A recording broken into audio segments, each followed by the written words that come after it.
Welcome to Catalysts. I'm Brad Smith. We are 30 minutes into the U.S. trading day. Let's get to the three catalysts that we are watching this hour. First up, the Fed decides. We break down everything that you need to know about today's rate decision and updates that the Fed's economic projections will signal as well to investors. Plus, tensions between the U.S. and Iran flare as Trump calls for unconditional surrender as Iran threatens irreparable damage. We've got full coverage ahead. And a major legislative win for the crypto industry. Deals and details ahead on the movements that we're seeing on the back of that.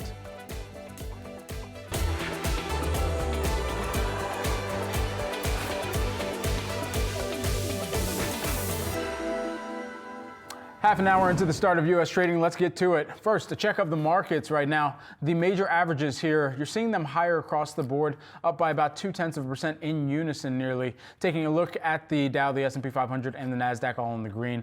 Also taking a look at the bond market here. We've been keeping close tabs on the 5, the 10, and the 30-year. We've got a little bit of movement lower to the downside here. Fractional percentage moves that we're tracking here on the day. We'll keep close tabs on that, especially as we head into this afternoon's rate decision out from the Fed. Speaking of which, the Federal Reserve's interest rate decision due out 2 p.m. Eastern time today. And just moments ago, President Trump spoke to reporters from the White House. This is a live shot of him continuing to take some of those questions. He is, again, urging the Federal Reserve to cut rates today, wanting rates 2.5 points lower here. Joining me now, we've got Kristin Hoffmann, who is the Thornburg Investment Management Head of Fixed Income and Portfolio Manager. John Hilsenrath, StoneX Senior Advisor, as well, joining us here for the conversation. Great to have both of you with us. So let's just talk about the reality of what this setup is today. And Kristin, I want to begin with you, especially as we're thinking through the anticipations going into this meeting. It sounds like, based on what investors and based on what the probability is looking like from the CME Fed Watch, that we're not going to get what Trump is asking for here going into this. Yeah, on paper, this seems like the setup for a very boring meeting. However, sometimes those setups can surprise in unexpected directions, particularly, in the press conference, which comes after. But no one's looking for any change in this meeting. What we could see is Powell pivot to a live meeting in July. Right now, the probability for anything there is also extremely low. And broadly, the data is coming in weaker. So I think if there's going to be a tilt to either direction, it's going to be on the dovish side. Now, that said, what are the other things that we're looking at? I think we could see in the dots potential the rate cuts go from 2 to 1. I don't think that would shock anyone. Mm-hmm. And broadly, despite what the summary economic projections show, I think they could be thrown out in the press conference just because they say there's so much uncertainty and noise that we have low probability in these projections. And that would make the market read, not too much into it. John, do you think we get to 50 basis points by the end of the year? I think I would actually put it at 50-50. I think there's a decent chance we get it, but there's also a pretty good chance, and we'll see that in the dot plot today in the Fed's own forecast, that the Fed does something less. I want to point, since you've got Donald Trump up there on this screen, I want to point to his comments. You could make an argument right now that the Fed should be cutting interest rates, and the argument goes something like this. The latest inflation numbers are right around the Fed's 2% target. The unemployment rate is pretty steady. In a steady state, when inflation is low at the target, the Fed, its own estimates show it has a Fed funds rate in the long run of 3%. So you could ask, well, why is the Fed's interest rate now over 4% when inflation is so low, and the Fed says in its own estimates that a 3% rate is the right rate when inflation is low? And that's where I think Jay Powell just hammers the idea of uncertainty today. We're going to hear that word at least 20 times. I think what the Fed is going to say is, yeah, they might cut rates later in the year, but they want to see how things play out over the next few months before they go ahead and do it. And within the uncertainty that might be talked about or mentioned at least by name 20 times, there's also kind of the other bullet points within that uncertainty narrative that they could be talking about here. Kristin, I wonder to what extent you're going to be looking for them to not just mention uncertainty, but also how much they're waiting to see what further effect there is either from tariffs or even from the Middle East tension that has roiled over into conflict now. And you've got the president yesterday taking to social media, really putting on the market's minds, okay, could we potentially see the U.S. get involved in some capacity? What are you anticipating? So I think you touched on a really important point, that there was a period of probably 3 years where the Fed and central banks were the #1 driver of market volatility and angst. That was really displaced last fall around the elections, not just the uncertainty around the elections, but also an increased concern on the fiscal side and spending. And that transition to trade and tariff uncertainty being really the driver of market volatility. And that has now taken a back seat into geopolitical risk, given the recent moves that we've seen in the Middle East. So if you think of order of operations, geopolitical uncertainty, tariff and trade policy, fiscal, and at this point, the Fed is kind of less interesting to the markets. That said, they always have the ability to surprise. Also, a lot of the rhetoric surrounding things going on in the background for the Fed is potentially more interesting as well. This idea of a shadow Fed, a early naming of a successor to Powell, all these things could actually rock interest rates probably far more than the current elected board is, not elected, but the current board is likely to put in place. John, I wonder what the likelihood, and you had mentioned that you could make the argument that the Fed should be already cutting now at this meeting, but the other side of that argument is, why wouldn't they wait until after the expiration of the pause to see how the administration talks about some of the entities that they're negotiating with on the tariff front, which we know is going to lift in the first couple weeks in July at this point, which is just, 3 weeks away at this juncture? I think you're making exactly the point that Jay Powell is going to make. So in addition to talking about uncertainty, he's going to say that policy is in a good place, that the economy has been resilient, unemployment is low, that the Fed can afford to be patient and see how things play out over the next couple of months because there isn't an emergency. They don't have to race to act. I want to give you one little historical reference point that keeps popping up to me. In the early 1990s, the United States was getting over a period of high inflation from the 70s and early 80s. We had a new Fed chair, Alan Greenspan, who was reluctant to cut interest rates too slow. We had conflict in the Middle East with Iraq invading Kuwait, pushing oil prices up. And we also had very large budget deficits that Congress was actually, frankly, grappling with more aggressively than Congress is now. And in that period, the Fed did cut rates, but they moved at a gradual pace that actually upset the president of the United States at the time, George Herbert Walker Bush. I think we're in something like that now, where because of the past experience with inflation, the Fed is not in a preemptive mode the same way they were in the early 1990s. John, just lastly, while we have you here, and final question goes to you, especially how investors should be thinking about not just today's decision, but what that sets up for the rest of the meetings over the course of the summer, which is expected to be range-bound potentially in trading. How should investors best anticipate off of today's meeting and the summer of economic projections what the Fed is casting out there for the markets to be thinking about in terms of their terminal rate? Well, so I think the implication that comes out of this meeting is that there's a good chance of a Fed rate cut, a 1/4 percentage point in September. If the data cooperate, then Powell would kind of line up that rate cut at the July meeting. There would be some signaling around the July meeting. In August, they're doing more about kind of long-term strategy and communication. And then they move by a 1/4 point in September. They see how things play out, and they move by another 1/4 point in December. I think today, that's the plan. A lot could change, as we all know. We keep saying that a lot could change between now and September. A lot can change between now and December, but I think that's the roadmap for the next few months. All right. John, Kristin, thanks so much. John, you got the final question. Kristin, you're staying with us for the hour, so we've got much more to discuss here. Everyone, stay with Yahoo Finance all day for more coverage on the Fed. We'll bring you the decision live at 2 p.m. Eastern Time, followed by Fed Chair Jerome Powell's press conference at 2:30 p.m. Eastern. We've got all your markets action straight ahead. Stay tuned. You're watching Catalysts.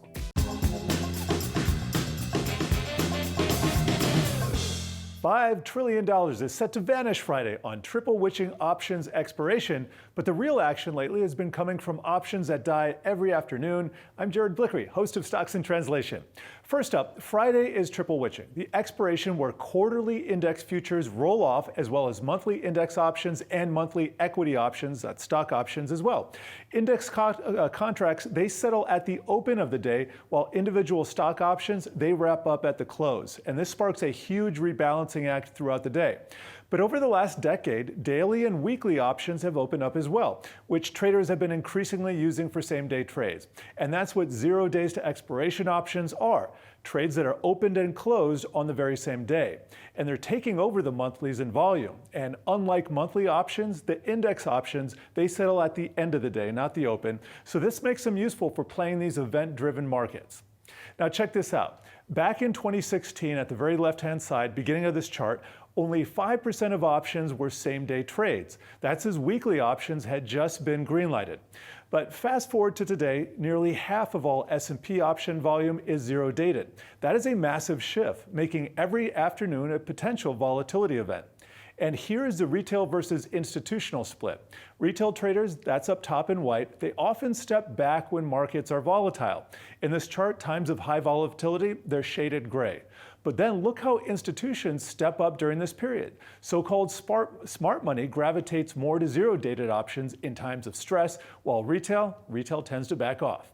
And there are clear advantages to these same-day options. One is rapid payoff. You get results quickly, which isn't always good, but it can work for you. Also, there's good volume and liquidity on these contracts most of the day. This means that you can get in, easy entry, and also easy exit. And same day means that there's no overnight gap. So by definition, maybe you can sleep a little bit better. But there's also a flip side. That rapid payoff means rapid time decay. So premiums, they evaporate fast if you're buying options. Also, that high liquidity, it dries up near the close. So watch out for wide spreads that make it hard to trade as the trading day is about to end. And finally, and most importantly, it's really easy to over-lever. A little leverage goes a long way. So final thought here. It's commonly believed that triple witching means spiky volatility, but that's mostly true for individual stocks. Indices like the S&P 500 actually tend to calm down as the big names get pinned to their big strike levels. So don't expect too much volatility this Friday from triple witching itself, but we could still get moves from plays made on the geopolitical chessboard. And tune in to Stocks in Translation for more jargon-busting deep dives. New episodes on Tuesdays and Thursdays on Yahoo Finance's website or wherever you find your podcasts.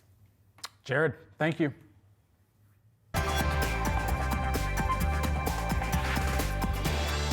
Now time for some of today's trending tickers. We are watching Marvell Technology, alcohol beverage industry names, and Nucor. First up, Marvell showcased the future of custom AI infrastructure at a recent event, drawing positive commentary from the street. Both Barclays and Morgan Stanley hailed the company's ambitious development plan, made possible by opportunities in accelerated computing, but the payoff has a long runway. Barclays observed expecting potential wins won't contribute to Marvell's revenue until 2028, it seems, at the earliest here. Next up here, Reuters reporting that the U.S. is expected to pare back on guidance on alcohol consumption. Current guidelines say Americans should limit drinks to 2 or fewer per day. Adjusting these guidelines would be a major win for the alcohol industry amid growing scrutiny over the health concerns that the alcohol potentially poses, and the new guidance is expected to still encourage Americans to limit alcohol intake. Finally, steelmaker Nucor issuing a better than expected Q2 profit forecast. The company expects earnings to increase across all 3 of its operating segments, steel mills, products, and raw materials. The upbeat outlook comes just weeks after the Trump administration raised tariffs on steel products to 50%. Nucor will release its second quarter results after the bell on July 28th. You can scan the QR code below to track the best and worst performing stocks of the session with Yahoo Finance's trending tickers page. Housing data out today showed new U.S. residential construction declined in May to the slowest pace since the onset of the pandemic, as an elevated inventory of homes for sale and high mortgage rates hit builders. Still with me, we've got Kristin Hoffman, Thornburg Investment Management, head of fixed income. So as we're thinking through the significance of this and the fact that we had seen new housing starts actually dip to the lowest level since May of 2020 here, what does that spell out to you about the mix of both the pressures that home builders are seeing and the appetite for buyers right now in this market? So we've seen a divergence for about 4 years between home builder sentiment and home buyer sentiment, with home buyer sentiment being pretty low and home builders still being pretty good, given the deficits that were really created going back to the global financial crisis. Now, if you think about some of the material costs and headwinds that we had during the particularly troublesome inflationary period and this new regime of tariffs and how that might impact the supply chain, you could see that that is problematic. I think the expectation and hope that mortgage rates would be a blip and start to decline again to help buyers, do that first or second purchase. I think that's becoming more subdued as well. So you're seeing these real pressures build for, home builders. That said, we maintain a pretty constructive posture on debt related to housing. We don't appreciate a lot of house price appreciation from here, but I think the house pricing declines that you saw in the global financial crisis are unlikely to be repeated. And that makes, agency MBS, which has a very good convexity profile these days, along with jumbo and non-QM and more esoteric flavors, pretty attractively priced in this environment, and with really, mitigated credit risks, in our opinion. One of the additional complications to this that makes this even more significant is that baby boomers are not quick to move out of some of their own homes that they own because maybe they were able to refinance at very favorable rates. I was taking a look at a Redfin report today saying 1 in 3 baby boomers say they'll never sell their home. Almost like Jordan Belfort and Wolf of Wall Street saying, hey, I'm not freaking leaving, basically. At the end of the day, what is the significance of that 1/3, 33.5% of baby boomers who say they're not going to sell their home, according to that Redfin data? Another 30% do say that they'll sell at some point, but not within the next decade, it seems like right now. Yeah, and that's part of our thesis that's going to continue to support housing. There's also a big mix between haves and have-nots when you're looking at your balance sheet, right? So while mortgage rates may be 7%, there's actually very few people paying that. Most people have had the benefit of locking in a 2-handle, a 3-handle, a 4-handle mortgage up to 30 years. Maybe it's 22, 23 years at this point. But they're going to be loath to give that up because that has become an asset for them. And that is going to continue to constrain the housing supply. Yeah, absolutely. We're going to continue to watch this housing mix as well. We've got even more data that we're going to be breaking down in wealth in the next hour. Kristin, stay with me through the rest of this hour, though. We've got much more of your markets action straight ahead. Stay tuned. You're watching Catalyst. President Trump speaking moments ago at the White House, telling reporters his patience with Iran has run out, and that he even spoke to Russian President Vladimir Putin, offering to mediate the situation in Iran. However, he did add that when asked by Netanyahu if the U.S. would help more, he said no. His comments come after Iran's supreme leader warned today that U.S. involvement in the region's conflict would risk all-out war. Joining me now, we've got Fawaz Gerges, who is the academic and author with expertise on the Middle East and U.S. foreign policy, currently serves as professor of international relations at the London School of Economics and Political Science. Great to have you here with us. Okay, so we've set out the recent developments on the table here. As we continue to see the expediency at which President Trump is continuing to kind of hop into the conversation, I want to get your reaction on kind of your own playbook as to what would happen next if somebody did have the president's ear and is trying to advise him on what should be prepared in any situation. Thanks for having me. I think this is really the 1 million question, is that how will President Trump act in the next few hours or next few days? Because yesterday, if you had asked me, I would have said that President Trump was edging toward the United States entering the war against Iran. After what you said now, obviously the president does not really want to join Israel's war on Iran. And what we know about President Trump, he is very temperamental. He sends contradictory messages, very chaotic. So it's very difficult to read President Trump's mind. And that's why the situation now is really basically in flux. It's escalating. And we have to wait and see to have clarity on the part of President Trump, because President Trump is the only president who can really end Israel's war in Gaza, or basically pour more gasoline on the fire if he decides to basically join the war against Iran. What is the future of Iranian government post a ceasefire, if we were to see one come forward, which it seems like, at least as of right now, based on these comments, that is kind of diminishing further and further at this juncture? Well, I mean, no doubts about it. Iran has been weakened a great deal. It was a shock surprise by Israel against the Iranian leadership. Israel basically achieved a major tactical and strategic surprise. It has killed scores of Iranian top military commanders, nuclear scientists. It has targeted hundreds of Iranian assets. So yeah, Iran is weakened, but make no doubts about it. The so-called regime change, the overarching idea of Israeli Prime Minister is delusional. Iran is not Hamas. Iran is not Hezbollah. Iran could fight for months, for years. And that's what the Supreme Leader of Iran made it very clear today. He said he will fight, he will stand up, he will resist. And if the Americans join the war against Iran, that the Americans will pay a price. So even though Iran has been weakened by relentless Israeli bombings, this does not really mean the end of the regime. This does not really mean somehow that the Iranian leadership will basically fall and basically call it surrender. To what extent is the U.S. toppling of the Iranian government in the 50s, the 1950s, analogous, or perhaps on the other end, entirely different this time around from your own evaluation?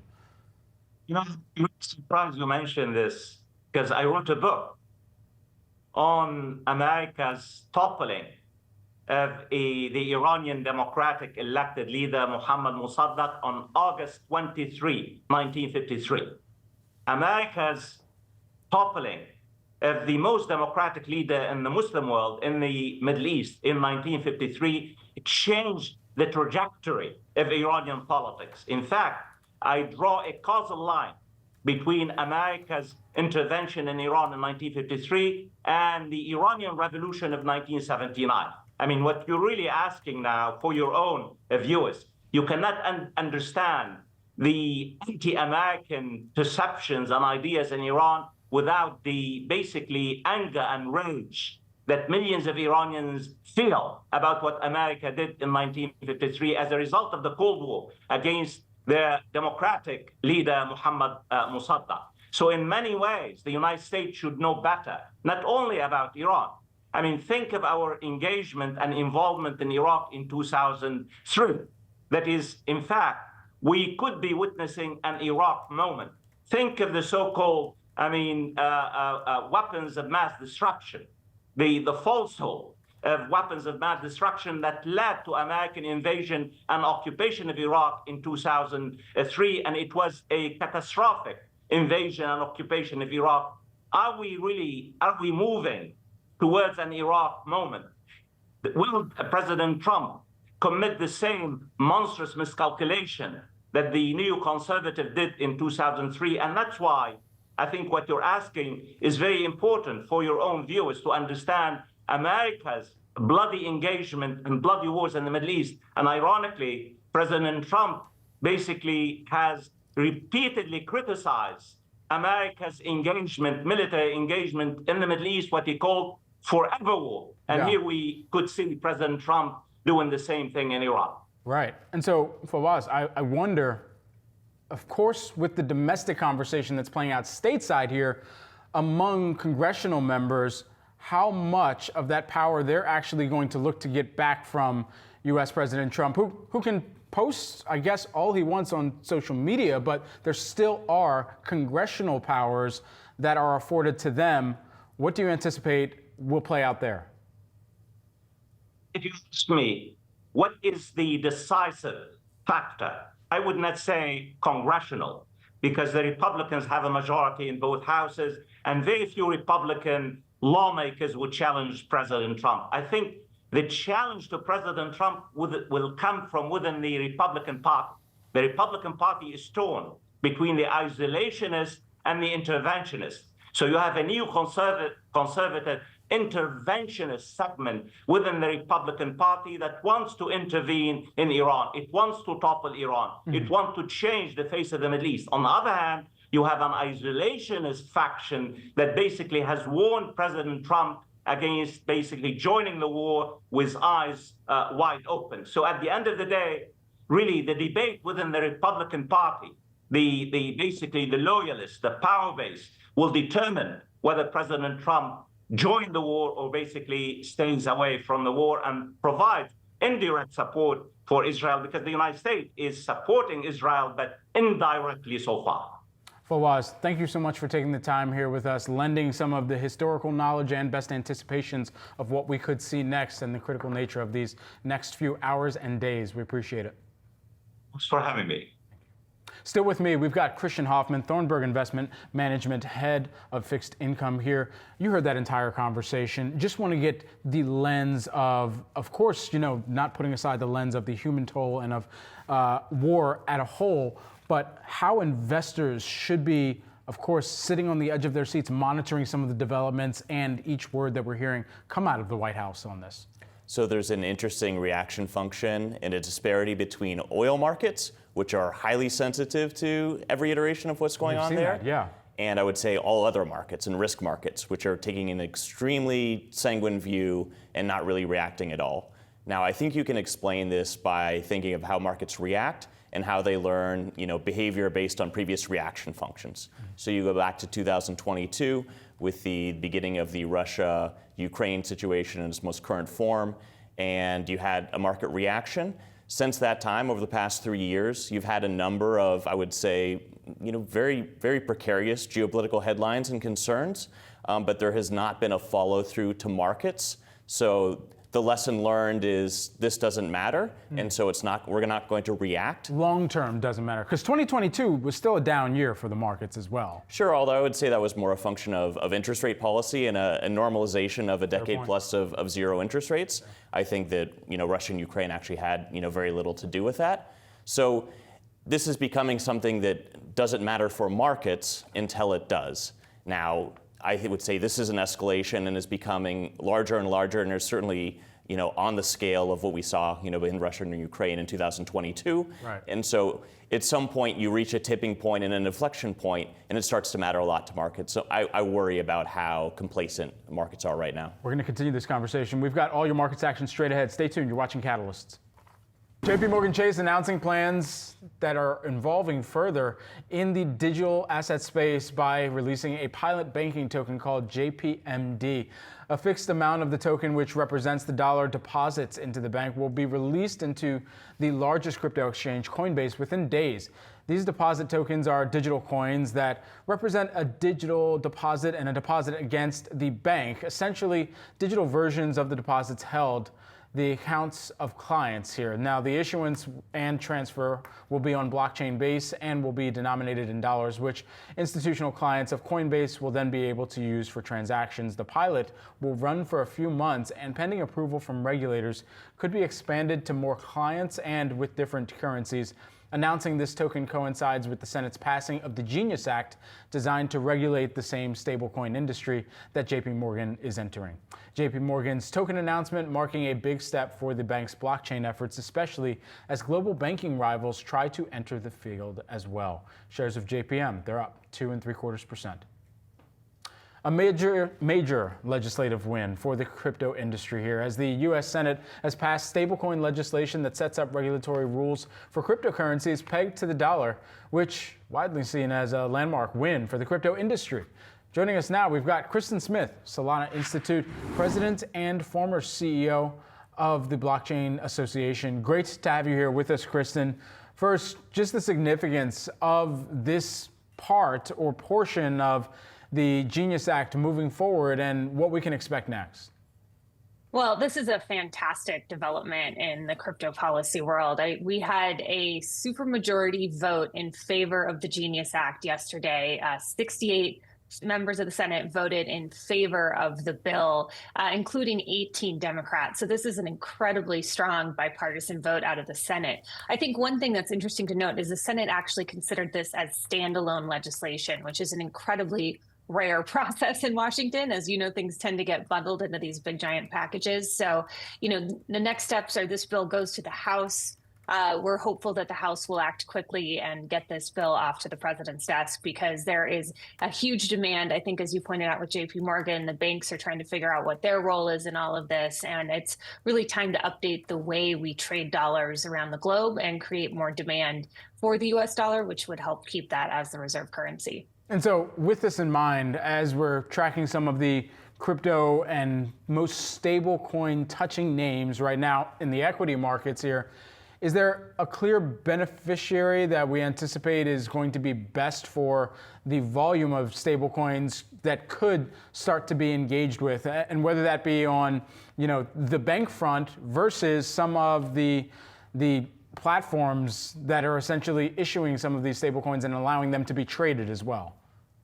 Yeah, well, I think what we're going to see is a lot of the banks will either partner with existing issuers like Circle. I mean, it was great to see that they've been doing so well since their IPO. But the foundational rails of all of this are public blockchain networks like Solana. And so I think what we're going to see is banks becoming more comfortable with utilizing these blockchains as the ledgers for their stablecoin transactions and finding sort of those trusted intermediaries to help issue the stablecoins. But I think once we have the framework in place, this is going to open up a tremendous amount of interest. I think we're going to see the stablecoin marketplace go from, market cap of about 250 billion today to trillions and trillions of dollars, in the years ahead. I think this is just a much more efficient way to move dollars around the globe. And I think that this is going to be a huge benefit for consumers, for the banks, and really help launch the crypto community, which is trying to build so many things on top of blockchains, including,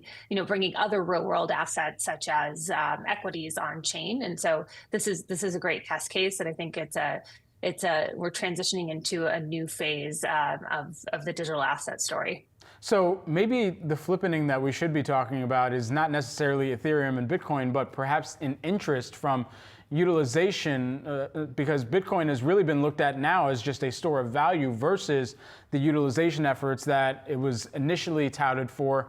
So potentially the stable coins could take over some of the mind frame there. What are your anticipations? Yeah, well, I think stablecoins are really important in the payment space. If you look at Bitcoin, it really does appear to be more of a digital gold, a digital store of value. But when it comes to payments, you want something that's more stable, and you want something that moves faster than you can move on the Bitcoin blockchain. And, that's why we're seeing a lot of stablecoin issuers look to Solana, for example. There's over 7 stablecoins issued with over $100 million market cap on Solana today. But if you look at some of these these public blockchains that have this smart contract capability, that is where you do the stablecoins. That is where you get that sort of speed and scale. And so I think what we're starting to see is different investors and institutions are looking at different blockchains and trying to figure out what their features are. They're trying to determine, what kind of services they have. And Bitcoin is a very narrowly defined use case. It's hugely important. I think it is the foundation of everything we're doing in the crypto space. But other blockchains have different features. And I think that Wall Street is starting to wake up to that and see the opportunity that we have in with these blockchains. Kristin, thanks so much for taking the time here with us. Good to see you. Great. Thanks for having me, Brad. Coming up, can the risk-on rally withstand the latest geopolitical uncertainty? What ETF flows tell us about investor sentiment? Next on Catalysts. Near all-time highs, having recouped losses from the tariff-related sell-off earlier this year. But despite the return of the risk-on trade, ETF investors are slightly more cautious, with ETF.com reporting just this week U.S. equity-based ETFs saw $7.6 billion in net outflows. So how long can the risk-on sentiment last? Still with me, we've got Kristin Hoffman, Thornburg Investment Management Head of Fixed Income, and joining us now, we've got Matt Kaufman, who is the Calamos Investments Head of ETFs for this week's ETF report brought to you by Invesco QQQ. Great to have both of you here with us. So first, Matt, I want to begin with you. As we're talking about and thinking through some of the hot spots for ETFs, especially if investors are seeking safety amid some of the tensions that are playing out in the Middle East, where have you seen some of the flows really transpire over the past few sessions here? Yeah, thanks, Brad. Good to be here. The flow data really tells a clear story here. Through May, we've seen about 7 billion flow into what are called defined outcome or buffered funds. Some call them structured ETFs. But there's an even bigger number there as well. 22 billion have flowed into derivative income funds. So, you point to some outflow in the traditional equity-based ETFs. We're seeing a lot of inflow into those that I would say are there to fight inflation, to actually deliver income that's not tied to duration and credit, or to provide growth with protection. So we're seeing a lot of flows into those options-based strategies. I wonder, Kristin, what has the appetite been like for fixed income annexed ETFs and where investors can kind of chart forward a strategy on that front? It's good. We Thornberg actually launched 2 this year. We were off to a good start and had good success there. And I think really what we want to do as an investment firm is go to where our investors want to live. So do you want a mutual fund wrapper? Do you want an ETF wrapper? Do you want an SMA? Each one has pros and cons. And we can debate that, but generally the investor is going to make up their mind and we can go where they want to live. Matt, as I'm thinking through some of the themes that have been really strong over the past 2 years, one of them over that time period has been generative AI and the broader Mag 7 trade. And certainly as an ETF wrapper, there are elements of that trade that we've watched be able to play out in this specific asset class. But as people are trying to diversify away from this very crowded Mag 7 trade, where else have you seen interest start to flow where there might be some type of exposure to generative AI, but also making sure that you're understanding where there's a basket of securities that could offer even more upside potential? Yeah, for the last several years, we saw those Mag 7 stocks contribute to a large majority of the upside of the overall stock market. Today, that's starting to shift. We've seen some tariff realities starting to set in. Some of that is hitting the tech space as we've seen.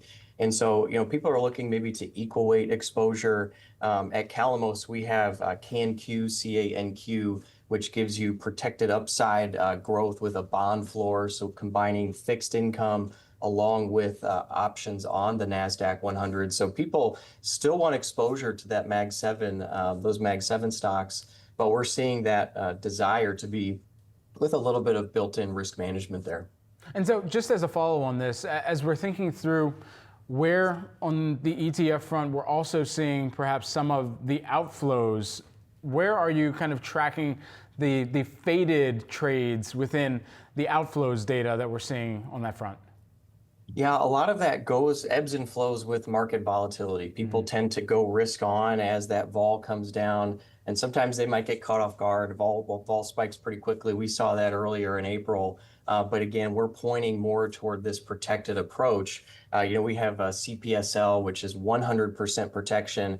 And so people are using that as a tool to just bolt onto their S&P 500 exposure. And so they can dial exposure to that up or down based off of where volatility is in the market. But you tend to see people, unfortunately move into equity markets sometimes at the wrong time. And so this gives people a way to stay invested, especially a group like retirees and folks that need to outpace inflation over time. If they're using their portfolio to provide for themselves and they no longer work, being in the markets is a good place to be, but you got to do it with some security. Kristin, from your perspective, I wonder how the pathway for the Fed is influencing some of the fixed income related ETF demand that we've seen over the course of this year, and of course with the imminent decision that's coming later here today, what we've been able to track. I think you've seen tremendous demand for fixed income broadly, right? And fixed income is vastly more interesting than it has been for many years. People buy fixed income either for yield or shield, and right now you get both. So you get nice income, which hasn't been on the menu for a long period of time, and you're also going to have some ballast and downside and protection, when things get a bit bumpy. Yeah.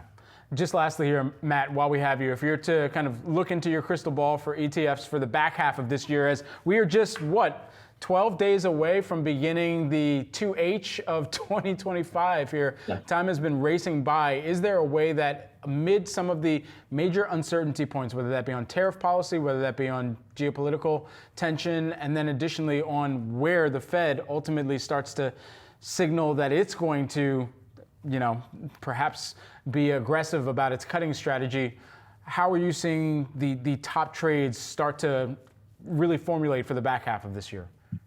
Yeah, as an alts manager, we are starting to see a shift. We're seeing a demographic shift. A lot of it is going into Bitcoin, and a lot of it is going into derivative income strategies. So that's squarely where we're focused over the next several months. We have some income products that we're looking at delivering to the market soon.